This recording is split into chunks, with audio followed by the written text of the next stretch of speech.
ॐ अखण्डमण्डलाकारं व्याप्तं येन चराचरं तत्पदं दर्शितं येन तस्मै श्रीगुरुवे नमः। योगेश्वर श्री कृष्ण भगवान की जय। ऐं सरस्वत्यै नमः। श्री गंगा देव्यै नमः। ये गीता का 18वां अध्याय चल रहा है और इस बात की चर्चा पीछे भगवान के प्रति अर्जुन ने पूछी, क्या संन्यास क्या और त्याग क्या।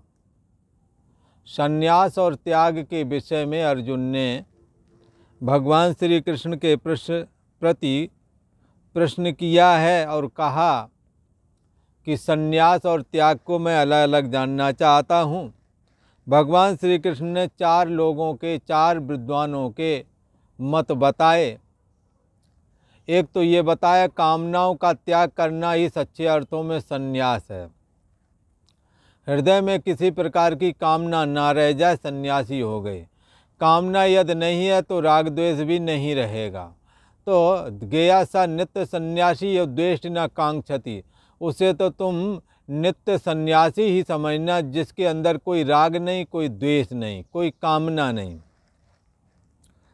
अब त्याग के विषय में भगवान श्री कृष्ण कहते हैं सभी कर्मों के फल का त्याग कर देना विद्वान लोग त्याग का लक्षण करते हैं। प्राहुस त्यागा विचक्षणा, बड़े बड़े विद्वान लोग त्याग का जब लक्षण करते हैं तो कहते हैं सभी कर्मों के फल का त्याग कर देना ही कर्म का त्याग है, ऐसा समझना चाहिए। भगवान श्री कृष्ण कहते हैं, कुछ विद्वान ऐसा भी कहते हैं जितना कर्म मात्र ही दोष युक्त है इसलिए कर्म नहीं करना, कुछ ऐसा भी कहते हैं।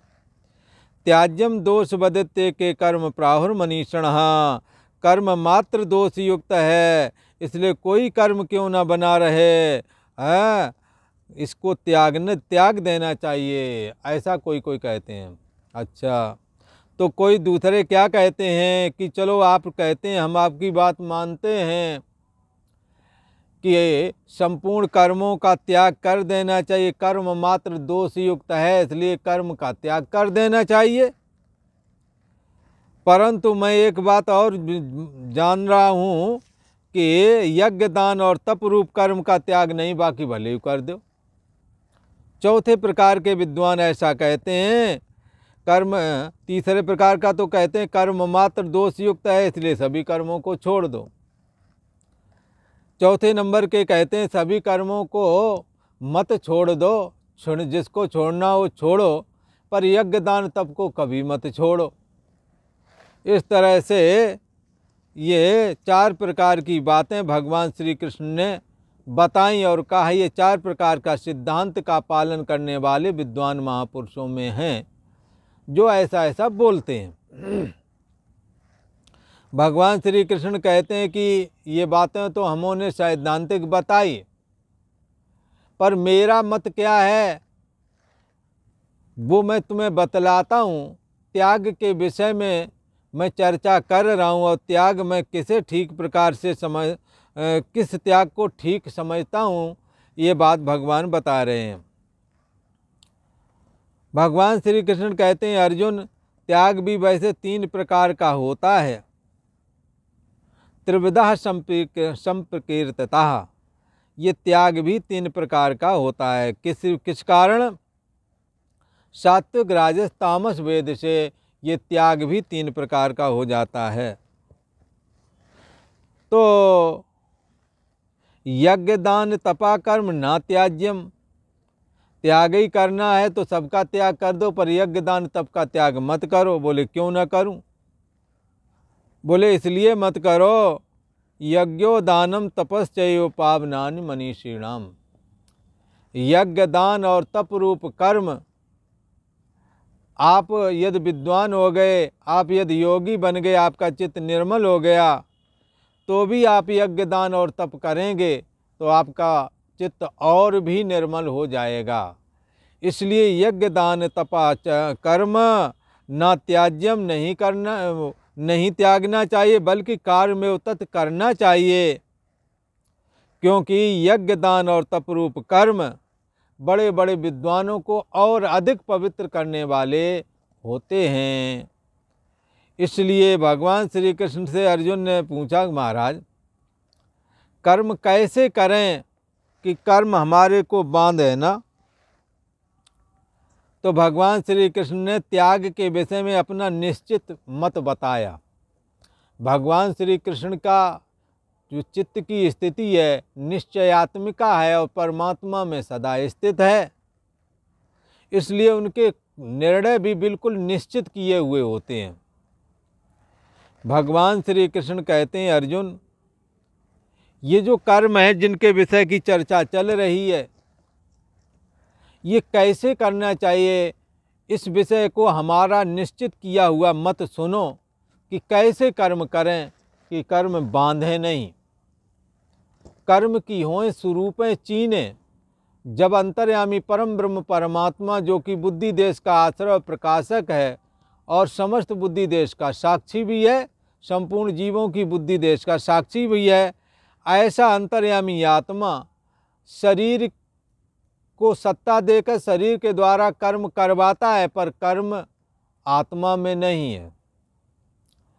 इसी प्रकार मन में जो संकल्प विकल्प होता है, उस संकल्प विकल्प को भी जानने वाला अंतर्यामी आत्मा है, पर यह संकल्प विकल्प मन में ही है, अंतर्यामी आत्मा में नहीं है।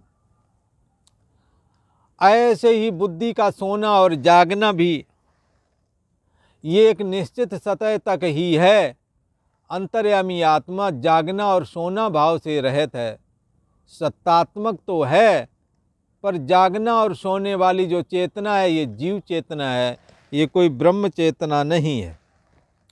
ब्रह्म चेतना तो सत्ता मात्र है जो सबकी बुद्धि देश का साक्षी है।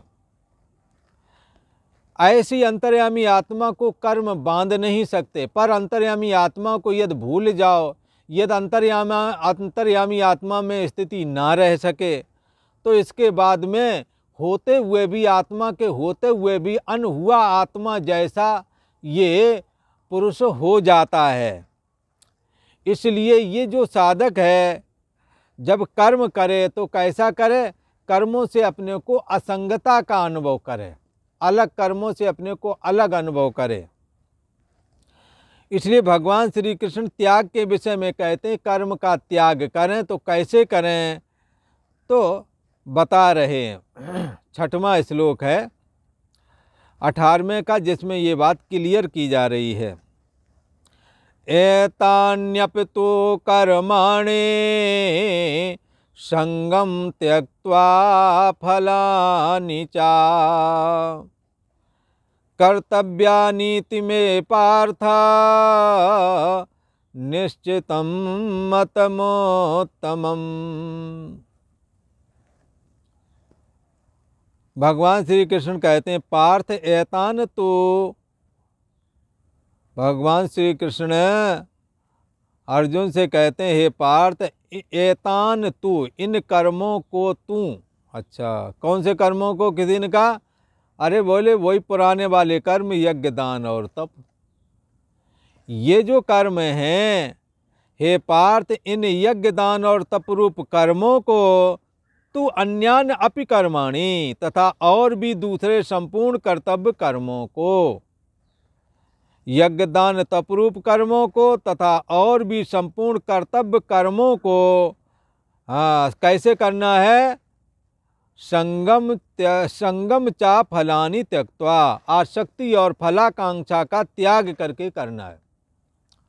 कर्म के अनेकों प्रकार की व्याख्याएं, पर भगवान ने अपना निर्णय सुना दिया कि कर्म करना है। कौन से, बोले यज्ञ दान तप वाले, जिसके लिए कहा ना, बाकी छोड़ो तो छोड़ो, पर यज्ञ दान तप कभी ना छोड़ो।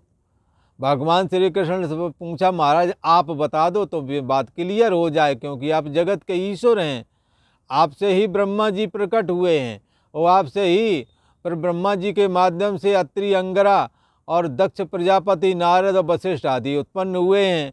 आपने ही प्रजापति ब्रह्मा आदियों की नियुक्ति की है, आपने ही ये लोकपाल बनाए हैं, इंद्र है, वरुण है, कुबेर है, ये सब आपके ही तो बनाए हुए हैं। तो आप जो बात कहोगे वही बात कहोगे जो सच्चे अर्थों में है, क्योंकि आप जगत के ईश्वर हैं, इसलिए आप क्लियर करके बता दो। भगवान श्री कृष्ण का सुनो, एतान्यप्तु कर्माणि, इन यज्ञ दान और तपरूप कर्मों को तथा और भी जितने भी कर्म हैं उन कर्मों को, निषिद्ध कर्म तो साधक करता ही नहीं, निषिद्ध कर्मों को मत लगा लेना। निषिद्ध कर्मों का तो साधक जीवन में ही जब साधुता लाइन में आए, जब भजन करने लगे, तो गंदे कर्म तो कोई भी हो तुरंत कहेगा भाई गंदे कर्म अब नहीं करना, अब तुमने राम राम सुन लिया है भला। इसलिए यज्ञ दान तपरूप कर्म जो करते हैं उन कर्मों को तथा और भी जो कर्तव्य कर्म करते हो, कपड़े लत्ते धुलना, झाड़ू पोंछा करना, बड़े बुजुर्गों की सेवा करना, ये कर्म लगा लेना।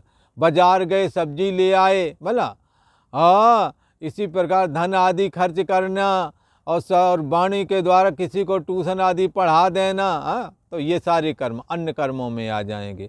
नाते रिश्तेदार आए उनको सत्कार करना, तो ये सब आ जाएंगे उसी कर्तव्य पालन में। पत्नी का ख्याल रखना, पत्नी यदि हो तो पति का ख्याल रखना, बच्चे हैं तो बच्चों की जिम्मेदारी समझना, घर में आग ही नहीं लगाना, इधर की उधर करके पैसा जैसे तैसे कमा के लाए उल्टा सीधा खर्च करके लीप पोत बराबर करने की नहीं सोचना, है ना। ये सब काम, अथवा घर का भेदी लंका ढाए, घर वाला जैसे तैसे गुजारा करता है, सारी CID पहुंच रही है मायके में, मायके से पहुंच रही है और 40 जगह पर। इससे है घर को नरक नहीं बनाना है। तो ये सारी चीज़ों का ख्याल रखना है हमने।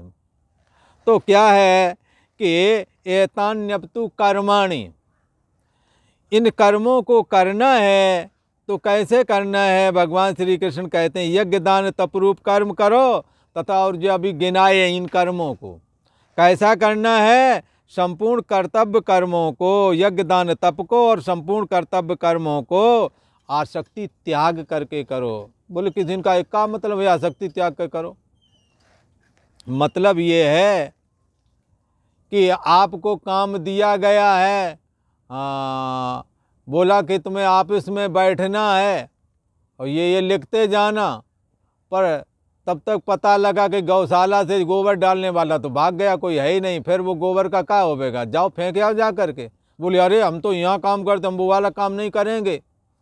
पर तो अपने लिए तो खूब करते हो, खाते हो और सब कुछ करते हो, अपना काम तो करते हो, पर गऊओं के काम में शर्म आ रही है। गऊओं का दूध चाहिए पर गोबर ना फेंकना पड़े भला, ये गलत काम नहीं करना, इसी को कहते हैं आसक्ति।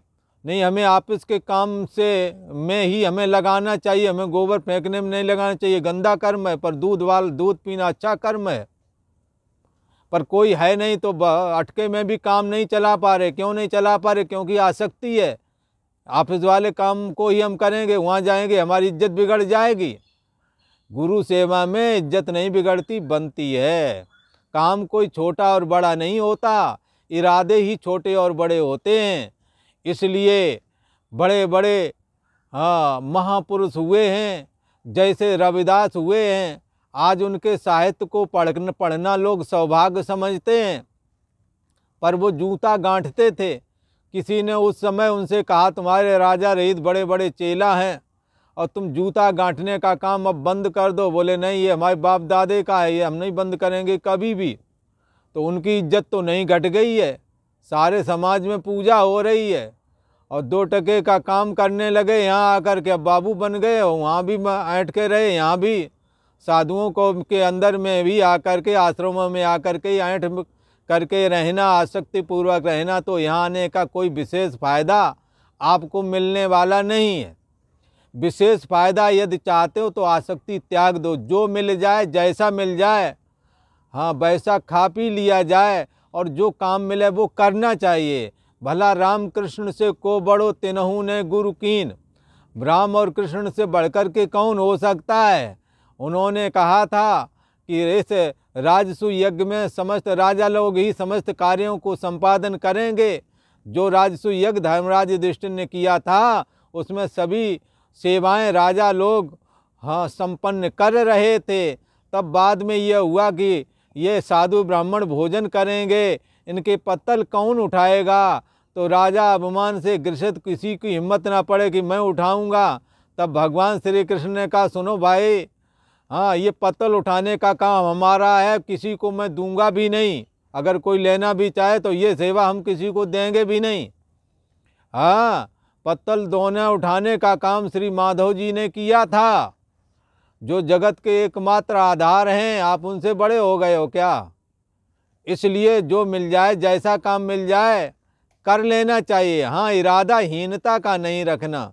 इरादे अगर गलत हैं तो आपको जरूर हीनता आएगी। इरादा अगर उच्च है तो निकृष्ट कर्म आपको निकृष्ट नहीं होने देगा, बल्कि उत्कृष्टता में उस कर्म को तब्दील कर देगा।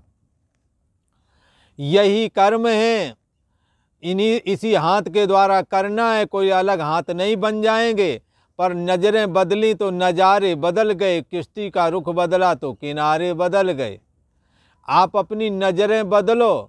सदन कसाई सालग्राम की बटरिया से ही दुकान चलाता था अपनी, और तुलाधार बनिया दुकान चला कर के गुजारा करता था। उसका दुकान चलाना बाधा नहीं पहुंची, साधु सेवा भी करता था। तो क्या है, भगवान श्री कृष्ण कहते हैं यज्ञ दान तप रूप कर्म को तथा और भी संपूर्ण कर्तव्य कर्मों को आसक्ति और फल की इच्छा छोड़ के करना चाहिए। आसक्ति नहीं करना और स्वार्थ बुद्धि नहीं रखना कि मैं इससे ऐसा काम कर रहा हूँ तो ये हमारे बदले में ऐसे काम में हमारा काम आ जाएगा। इस तरह का हमें इससे बचना चाहिए। यदि स्वार्थ बुद्धि का त्याग कर दें, आसक्ति का त्याग कर दें, हाँ, स्वार्थ बुद्धि का मतलब यही फल की इच्छा छोड़ दें, तो क्या होगा। यदि फलों का आसक्ति त्याग दें, किसमें, यज्ञ दान तप रूप कर्म तथा और भी जो कर्म है उन सभी कर्मों में यदि आप आसक्ति त्याग दें, फलाकांक्षा त्याग दें, हाँ, तो क्या होगा, फिर कर्म तुम्हारे को बांध न सकेगा। ये कर्म तुम्हारे को भगवान की भक्ति देगा, भगवान के चरणों में प्रेम देगा, आत्मसंतुष्टि देगा, और फिर ये कर्म अभिमान भी नहीं बनने देगा। ये कर्म नहीं रह जाएगा बल्कि कर्म योग बन जाएगा। ये कर्म नहीं बल्कि कर्म ही पूजा है, ऐसा हो जाएगा। इसलिए भगवान श्री कृष्ण ने कहा कि इन यज्ञ दान तप रूप कर्मों को तथा और भी अपने समस्त कर्मों को आसक्ति का त्याग करके करो और फल की इच्छा छोड़ करके करो। ऐसा समझ के आसक्ति का त्याग करके और फल की इच्छा छोड़ करके भगवान कहते हैं करना चाहिए। ये क्लियर कर दिया, ऐसा ही करना चाहिए तो ही कर्मों से छूट पाओगे। ये बात क्लियर हो गई। इसलिए 4 प्रकार के मत जो पीछे बताए गए उनका सार भगवान ने यहाँ बता दिया कि यज्ञ दान तप रूप कर्म तथा और भी तुम्हारे कर्तव्य पालन रूप जो ये कर्म है उन सभी को करो, पर कैसे, आसक्ति छोड़ के करो, फल की इच्छा का त्याग करके इसे इन्हें हमेशा करना ही चाहिए। इसलिए ये पत्थर की लीक है। आप इसी सिद्धांत को मद्देनजर रख करके आपने समस्त कर्मों को करना चाहिए। भगवान श्री कृष्ण कहते हैं कर्तव्य ऐसा करना चाहिए। इति मे निश्चितम मतम उत्तमम, यह मेरा निश्चय किया हुआ उत्तम मत है। यही एकमात्र उपाय है कि जिसको ब्रह्म ज्ञान नहीं है वो भी हमारे इस उपाय के द्वारा यदि अपने संपूर्ण कर्मों को करे तो वह उन कर्मों के द्वारा बंधेगा नहीं। वो कर्म उसे बंधन नहीं डालेंगे, अपितु वो मेरे प्रति प्रेम पैदा कर देंगे उस साधक के अंदर जो इस प्रकार से कर्म करेगा। एक बार फिर स्मरण करें पार्थ एतान तु अन्यानि अपि कर्माणि संगम चा फलानि त्यक्त्वा कर्तव्या इति मे निश्चितम मतम उत्तमम। हे पार्थ, यज्ञ दान और तप रूप कर्म को तथा और भी संपूर्ण कर्तव्य कर्मों को आसक्ति का त्याग करके और फलों की इच्छा का त्याग करके अवश्य करना चाहिए। हाँ, फल नहीं चाहिए ऐसा सोच के करना चाहिए, जिससे कि ये कर्म हमारी भक्ति देने वाले तथा कर्म से छुटकारा दिलाने वाले हो जाएंगे। यह मेरा निश्चित किया हुआ उत्तम मत है, ऐसा भगवान श्री कृष्ण कहते हैं। अब भगवान श्री कृष्ण आगे कहते हैं, ये 7वां श्लोक है 18वें अध्याय का। नियतस्तु संन्यासा कर्मणो नोपपाद्यते मोहात्तस्य परत्यागस्तामसा परकीर्तिता। परंतु नियत कर्म का, नियत कर्म कहते हैं एक विहित कर्म, भला विहित कर्म और निषिद्ध कर्म। कर्म 3 प्रकार का होता ना। एक तो कर्म शरीर वाणी और मन से जो हम चेष्टा करते हैं उसका नाम तो है कर्म, और शरीर वाणी और मन की चेष्टा जब हम कैसे करते हैं, शास्त्र के अनुसार करते हैं, तब वो चेष्टा शास्त्र के अनुकूल मानी जाती है और विहित चेष्टा मानी जाती है। और जब शास्त्र के प्रतिकूल करते हैं तो वो निषिद्ध कर्म कहलाते हैं। प्रकृति के अनुसार शास्त्र विधि से निश्चित किए हुए जो वर्ण और आश्रम के कर्म हैं, भला जैसे हमारे सनातन में परंपरा ऐसी है, ब्राह्मण क्षत्रिय वैश्य शूद्र करके है, जिसमें इन चारों वर्णों के कर्म भी निश्चित किए गए हैं। पर इन कर्मों को यदि करते हैं वर्ण आश्रम के अनुसार, कई कर्म वर्ण आश्रम के अनुसार भी निश्चित किए हुए हैं, तो और कई कर्म आपने नियत कर लिए हैं, तो वर्ण आश्रम के धर्म और सामान्य धर्म, सामान्य धर्म भी बहुत सारे हैं।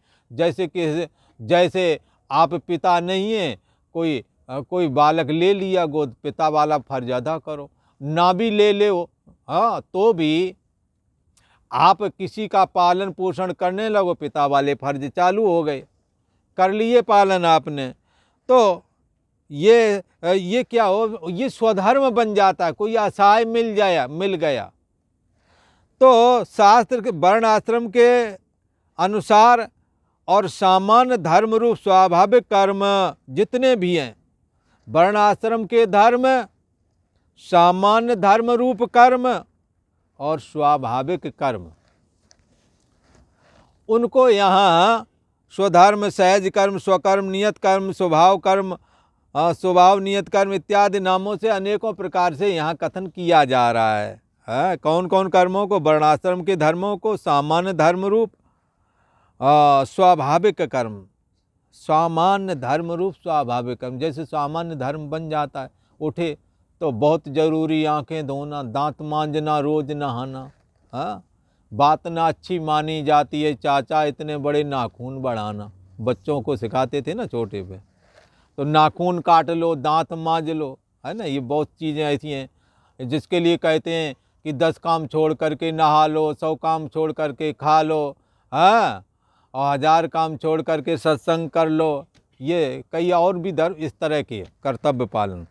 और सारी दुनिया छोड़नी पड़े तो छोड़ दो, पर भगवान का भजन कर लो, क्योंकि जय तन दिया ताय बिसरायो, ऐसो नमक हरामी, मोसन कवन कुटिल खल कामी।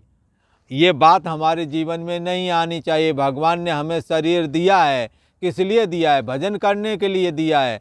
जब इस शरीर से पलायन करोगे और वहाँ पहुँचोगे तो पूछा जाएगा कि भाई तुम्हें घर गृहस्थी का पालन तो करने की जिम्मेदारी हमने, ईश्वर ने दी ही थी, पर साथ में भगवत भजन करने की भी जिम्मेदारी तुम्हें दी थी। तुमने अपने धनपुत्र स्त्री आदि के पालन पोषण करने में अपने सुख के लिए नीत और अनीत का विचार नहीं किया, और बहुत कुछ किया ऊटपटांग। पर परमात्मा का भजन तुमने क्यों नहीं किया। जहि तन दियो ताय बिसरायो, जिन्होंने तुम्हें शरीर दिया उनका विस्मरण कर दिया, तुम नमक हरामी हो, ऐसा करके डांट पड़ेगी। इसलिए वो डांट ना पड़े, नरक, डांट का मतलब नरक यातना ही डांट है वहाँ। यमराज कहते हैं यदि तुम्हें हमसे छुटकारा पाना है तो परमात्मा श्री हरि नारायण का स्मरण करते रहना, तो हमारे यहाँ तुम्हें दया मिलेगी, नरक ही नहीं दिखेंगे, तुम्हें स्वर्ग दिखने लगेगा। जब यमराज के यहाँ जाओगे तो उत्तर के दरवाजे से बोल दिया जाता है इन्हें स्वर्ग भेज दो। जो भगवान सदाशिव के उपासक हैं, विष्णु भगवान हैं के उपासक हैं, उनसे कहते हैं पूरब के दरवाजे से शिवलोक अथवा वैकुंठ धाम पहुँचा दो। और बोले ये पापात्मा इसने जीवन में छोड़ भलाई के सारे काम किए, बोले इसे दक्षिण के दरवाजे से निकाल करके नरक में फेंक दो। तो वहाँ पर निर्णय किया जाता है।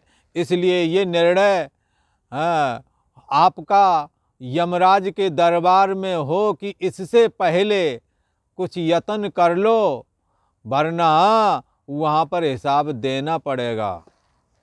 नियतस्तु संन्यासः कर्मणो नोपपद्यते है, मोहात्तस् परित्यागस्य तामसः परिकीर्तितः। नियतस्तु संन्यासः कर्मणो नोपपद्यते, मोहात्तस्य परित्यागस्य तामसा परिकीर्तिता।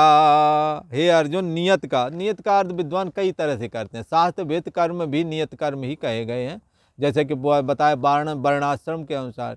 अब हमने शास्त्रीय आचार कर लिया, ब्राह्मण शरीर भी है, तो फिर ब्राह्मणों के कर्म करो। एक जगह पर ये बात आम लोग भी जानते हैं, तो हमारा कर्म नियत हो गया, है ना। तो इसी प्रकार से एक जगह भर्ती निकली, तो वहाँ जानवरों का डॉक्टर बनना था, तो एक पंडित जी पहुँच गए, बोले तुम ये काम करोगे जानवरों का पट्टी का, इसलिए जाओ, तुम्हारी ये जगह नहीं है, जिनकी जगह है वो खुद ही आ जाएंगे, जाओ यहाँ से। वापस कर दिया।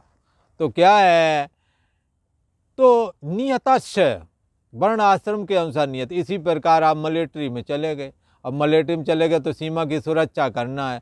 अब ये काम कैसा है ना, छत्री वाला काम है, और छत्री घर से भी इसलिए राजपूत रेजिमेंट, फलानी बहुत रेजिमेंट हैं, और उसमें एक राजपूत रेजिमेंट भी है, वो छत्रियों वाली कहलाती है।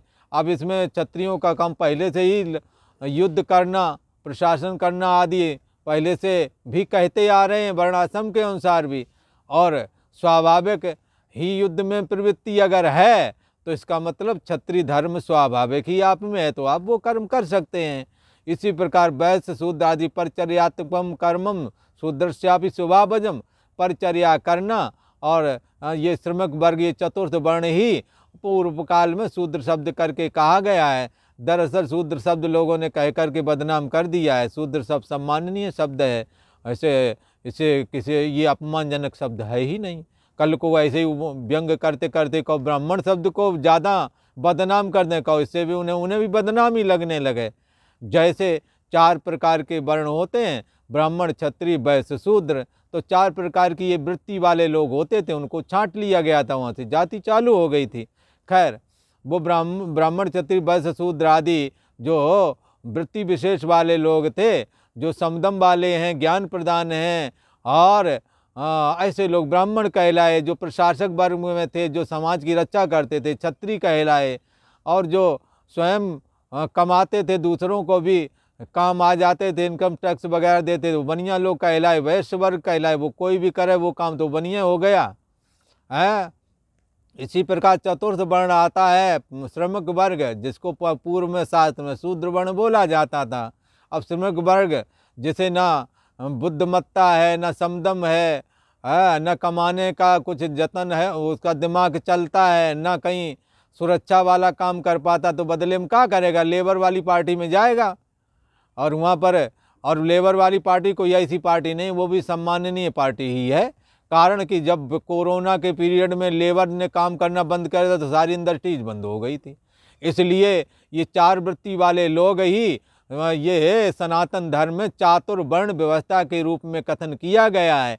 और आज भले ही तुम ना मानो और धर करके ऊट पटांग बोलने लगो, ये तो ऐसे मनुवादी फलानेवादी कहते ही भले रहो, पर ब्राह्मण वृत्ति वाले लोग जो आजकल इंजीनियर डॉक्टर वगैरह हैं, इनके बगैर तुम्हारा भी गुजारा नहीं। फाइटर विमान जिन्होंने बनाए वो बेवकूफ़ हैं क्या? वो ब्राह्मण वृत्ति वाले लोग हैं क्या?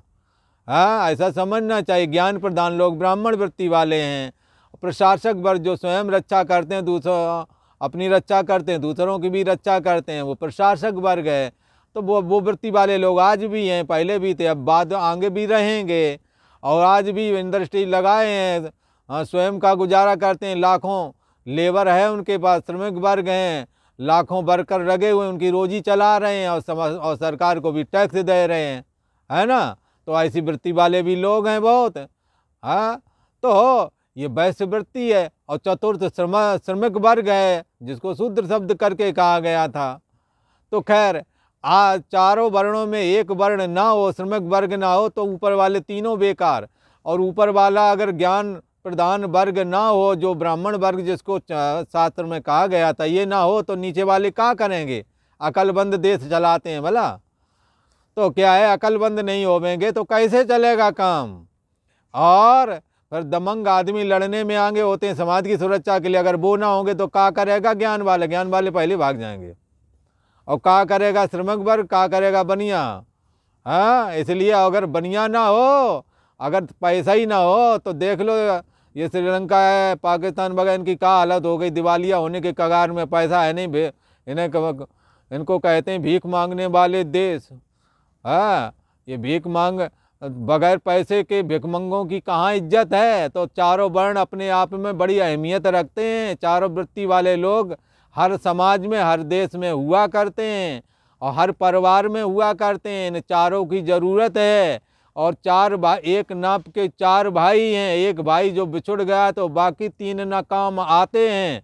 इस तरह से ये चारों वर्ण एक दूसरे के पूरक हैं, ऐसा समझ के चलना चाहिए। उसके अनुसार भी कर्म किए जाते हैं, ऐसा भगवान श्री कृष्ण कहते हैं। हे अर्जुन, परंतु नियतस्य कर्मणः, कई लोग तो अपना कर्म नियत कर लेते हैं कि जैसे अब किसी भी कास्ट के बने रहें, पर मिलिट्री में, फौज में यदि चले गए तो क्या कर्म नियत हो गया? अब शत्रु यदि आएगा तो पीछे नहीं भागेंगे, युद्ध करेंगे। और पीछे भाग आए तो तुमने अपने कर्म का त्याग किया, ठीक नहीं किया। और यदि आप ब्राह्मण होके गए तो फिर तुम्हें वही कर्म बन जाता। ब्राह्मण होकर के अगर किसी बैंक में चपरासी बन गए तो फिर वही कर्म है, तुमने नियत किया है ना। तुमने नियत किया है पानी पिलाने, रजिस्टर उठाने का, तो वो कर्म हाँ कायदे से करो, उसी में भलाई है, क्योंकि तुमने नियत किया है। नियत कर्म का त्याग नहीं हो सकता है, क्योंकि तुम्हारे द्वारा निश्चय किया हुआ है। इसी प्रकार से कई पंडित बन गए, फिर विप्र ब्रह्म जानाति सब ब्राह्मण, ब्राह्मणों की जड़ भी खोद रहे और ब्राह्मण बन भी गए हो। ऐसे लोगों की दुर्दशा बहुत होती है, हमने देखे कई हो ऐसे ही। पहले बन गए तो अच्छी बात है, तो पूरे बन जाओ ना, फिर अंदर से कटिंग भी करने में लगे पड़े हो और ब्राह्मण होने का फायदा भी ले रहे हो। इसी प्रकार कई साधु बन गए तो साधु बनने का फायदा भी, ऊपर से साधुओं की कटिंग भी। तो ऐसे लोगों से सावधान रहना चाहिए, सच्चे अर्थों में बने ही नहीं। शास्त्र कहता जो बने हो बन जाओ पूरे पूरे। तो क्या है, नियतस्य तु परंतु नियत कर्म का स्वरूप से त्याग न उपपद्यते, परंतु नियत कर्म का जो तुमने नियत कर रखा है, ऐसे कर्म का त्याग तुम नहीं कर सकते हो। तुमने निश्चय किया है, तुम पंडित बन गए हो शास्त्री आस्त्री करके, और तुम्हारी पूजा भी हो रही है, सब जगह तुम्हारी ख्याति है, फिर कटिंग क्यों करते हो? अपनी जड़ उखाड़ रहे हो जो तुमने पकड़ी। इसी प्रकार से यदि तुम ब्राह्मण होकर के किसी जगह तुम नौकरी कर रहे हो तो नौकरी वाला ही फर्ज अदा करो, वहाँ तुम्हारी इज्जत नहीं मिलेगी, ध्यान रखना। इसलिए ये सारी चीज़ों का हमें पालन करना चाहिए। परंतु नियत कर्म का स्वरूप से त्याग नहीं हो सकता। आप अब नहीं कर सकते हैं, जब आपने स्वीकार ही कर लिया। जैसे कोई कोई पुरुष ने विवाह कर लिया, विवाह करने के बाद काफ़ी समय बीत लिया, और फिर एक दिन पत्नी से पूछा तुम्हारी कौन जात है? बोले अच्छा, अब जात याद आई है। जब तुमने उस तरह का सिस्टम ही बनाया है तो फिर क्यों पूछते हो? बोले हमारी पत्नी ऐसी थी वैसी थी, जहाँ देखो उसका फलाने से संबंध। बोले कहाँ से विवाह किया? तो बोलो फेसबुक से। तो बोले चेहरा देख के किया था ना। तो चेहरा अभी कट तो नहीं गया, वो तो अभी गर्दन ऊपर चेहरा अभी भी है। उसी चेहरे को देखो, क्योंकि उसी को देख के विवाह किया है। तुमने फेसबुक में तो चेहरा ही दिखता है, तुमने उसके पीछे के परिवार वाले कैसे हैं, इनके नाते रिश्तेदार कैसे हैं, इनके मित्र कैसे हैं, इनकी क्या कमाई है, ये तो तुमने नहीं देखा। तुमने तो चेहरा देखा था, और चेहरा देखा तो वो चेहरा आज भी फिर क्यों शिकायत है? इसलिए आपने जब नियत किया तो उसी पे अटूट रहो, फिर पीछे मत झांको। चेहरा देखकर 30-35 साल में विवाह किया है, सती सावित्री मिल जाएंगी, ये क्यों बगैर मतलब के दिमाग में फितूर पैदा कर रहे हो? इसलिए चेहरा को देखा है, चेहरे को देख के चलो, वर्तमान में जीते रहो, भूत में मत झांको, भविष्य को बनाने की चेष्टा करो। यदि वर्तमान सुधार लोगे, वर्तमान में सही जीवन जियोगे, भविष्य अपने आप सुधर जाएगा। इसलिए जो बीत गई सो बीत गई, आगे की सुध ले। हाँ, चेहरा देख करके जो आप अप्रवृत्त हुए तो वर्तमान को अच्छे से जियो, एक दूसरे के ऊपर दोषारोपण मत करो, वर्तमान को अच्छा बनाओ, भविष्य भी अच्छा बन जाएगा। बहुत गई थोड़ी रही, थोड़ियों में अब जाए। अब पहले तो लेट विवाह किया, बाद में अब तो वो भी निकली जा रही हो, उसमें भी कलह कर रहे हो, जीवन नरक काहे को बना रहे हो? इसलिए इससे हमें बचना चाहिए। भगवान श्री कृष्ण कहते हैं नियत कर्म का स्वरूप से त्याग करना उचित नहीं है। हाँ, और मोहात तस्य पर त्याग, यद मोहपूर्वक, यद मोहपूर्वक अथवा जिद ठान करके मनमाने तरीके से यदि तुम उस कर्म का त्याग करोगे जो तुमने स्वयं स्वीकार किया था। जैसे चेहरा देखकर स्त्री स्वीकार करी, चेहरा देख करके पुरुष स्वीकार किया, अब झगड़ा कर रहे हो। हाँ, जिद नहीं, अब तो हमने अलग ही होना, तो वो कहते आधा आधा हमें दो, आधा तुम्हारा बंटवाएंगे। कलह में कलह, दुकान में दुकान, मकान में मकान वाला मामला फंस जाता है जा करके। इसलिए तस्य पर त्यागस्य, यदि उद्दंडता पूर्वक जिद ठान करके मोहपूर्वक यदि तुमने जो स्वीकारा उसका यदि त्याग करोगे, वैसा नहीं चलोगे, तो तुम्हारा वो त्याग तुम्हारे को नुकसान पहुंचाएगा, तामस कहलाएगा। ऐसा त्याग तामस कहलाता है। भगवान श्री कृष्ण ने कहा तामस त्याग ठीक नहीं है। भगवान श्री कृष्ण कहते हैं आपने जो कर्मों को नियत कर रखा है, हाँ, अथवा शास्त्र ने जो तुम्हारे लिए विधान कर रखा है, जैसे हमने नियत कर लिया संन्यास मार्ग, तो हमें संन्यास मार्ग का पालन करना चाहिए। तो परंतु भगवान श्री कृष्ण कहते हैं चाहे शास्त्र मार्ग तो द्वारा नियत किया हो, और चाहे अपने द्वारा, जैसे नौकरी तुमने ले ली, तुम कास्ट कोई है और कोई काम तुम्हें मिल गया तो वो काम करो, तो परंतु नियत कर्म का स्वरूप से त्याग करना उचित नहीं, करना ही चाहिए। और मोह के कारण यदि उसका तुम त्याग करोगे तो वो तुम्हारा त्याग तामस त्याग कहलाएगा, जिससे कलह फैलेगी और आपका जीवन जीना दूभर हो जाएगा। और इस तरह से हाँ, जिस जीवन की प्राप्ति कल्याण के लिए हुई थी, उन्नति करने के लिए हुई थी, यही जीवन आपका नरक बन जाता है। इसलिए हमने अपने समस्त कर्मों को आसक्ति और फल की इच्छा से रहित होकर के करना है, और जो शास्त्र ने नियत कर रखे हमारे लिए वो कर्म करें। और खुद ने जो नियत कर लिए हैं यदि, तो उसे तो तुम छोड़ ही नहीं सकते, तुम ही ने वो किया है। इसलिए अपने कर्तव्य कर्मों में हमें सदा लगे रहना चाहिए, ऐसा भगवान श्री कृष्ण ने कहा। आज इतना ही। ओम शांति शांति शांति।